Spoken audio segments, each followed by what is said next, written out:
নমস্কার বন্ধুরা, সীমার রান্নাঘরে সবাইকে স্বাগত। আমি আজকে একটা সর্ষে চিংড়ি বানাবো। আমি চিংড়ি মাছের অনেকগুলো রেসিপি দিয়েছি আমার রান্নাঘরে। কেউ যদি না ফলো করে থাকেন দেখবেন, একবার ট্রাই করবেন। আর আমি কিন্তু চিংড়ি মাছটা দেখুন নুন গরম জলে গরম জলে ধুয়ে নিয়েছি, তার জন্য একটু লালচে লালচে হয়ে গেছে, একদম ফ্রেশ। এখন আমি নুন দিয়ে দিচ্ছি। নুনটা আপনাদের স্বাদ অনুযায়ী দেবেন। আমার রান্নাটা প্রথম থেকে লাস্ট অবধি দেখবেন।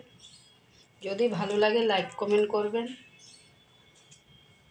আর নতুন বন্ধুদের কাছে অনুরোধ সাবস্ক্রাইব করবেন।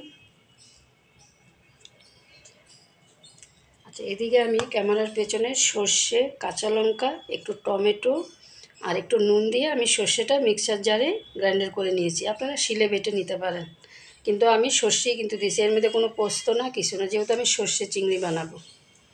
এখন আমি এটা দিয়ে দিচ্ছি। একদম সিম্পল রান্না, মানে নতুন রাঁধুনিদের জন্য একদম সহজ পদ্ধতিতে আমি দেখাচ্ছি।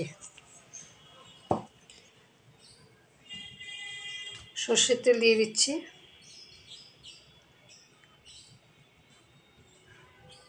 তেলটাও আপনারা চিংড়ি মাছ বুঝে দেবেন। আর এদিকে লাগছে কালো জিরে, একটু চিনি, আমি চিনিটা দিয়ে দিচ্ছি। এখন আমি মাখিয়ে নেব। একদম ম্যারিনেশন হয়ে গেছে, এবার রান্নাটা শুরু করা যাক। অন করে দিলাম, কড়াটাও বসিয়ে দিলাম। কড়াই কিন্তু আমার গরম হয়ে গেছে। রান্নাটা কিন্তু সর্ষের তেলেই রান্না করবেন। আর চিংড়ি মাছ ভালোবাসে না ছোট বড় এমন কেউ নেই, বিশেষ করে বাচ্চারা তো ভীষণ, যারা মাছ খেতে চায় না তারা কিন্তু চিংড়ি মাছ ভালোবাসে। এমনকি আমার ছেলে মাছ খেতে ভালোবাসে না, কিন্তু চিংড়ি মাছটা ভালোবাসে, ওর জন্য ভেবেই রান্না করছি।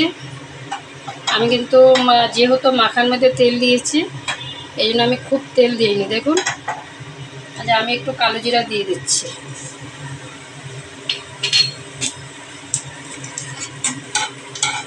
সুন্দর একটা স্মেল বেরিয়ে গেছে।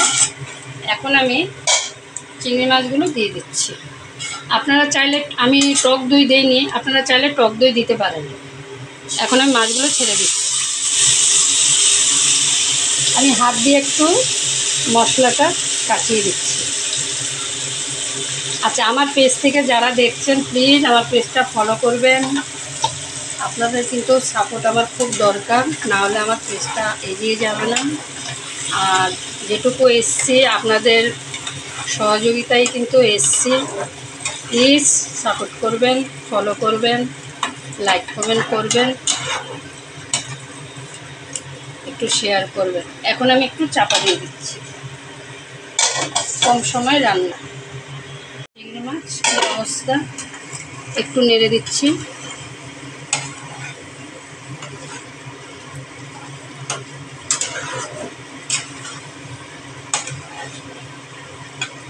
কেউ যদি এইভাবে রান্না করে থাকেন আমার কমেন্ট করে বলবেন। এটা একটা পুরানো দিনের রান্না। আমি আর 5 মিনিট চাপা দিয়ে দিচ্ছি। সর্ষের চিংড়ির কী অবস্থা এই দেখুন, মোটামুটি কিন্তু আমার কষানো হয়ে গেছে। না ভালো, একদম পুরোই কষানো, মোটামুটি না। এখন কিন্তু আমি জল দেব।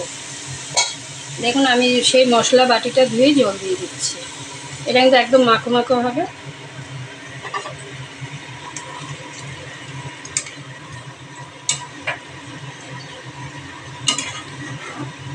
রান্না কিন্তু আমার প্রায় রেডি। আর একটু চাপা দিয়ে দিচ্ছি।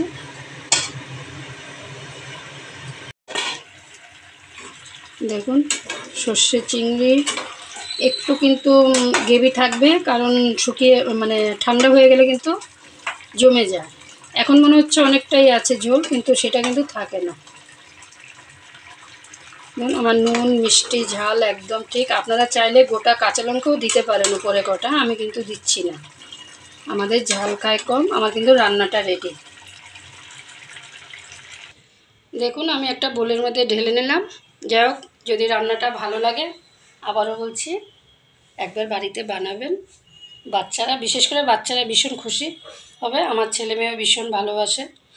যাক, ভালো থাকবেন, সুস্থ থাকবেন, আবার নতুন ভিডিও নিয়ে দেখা হচ্ছে, ভালো থাকবেন।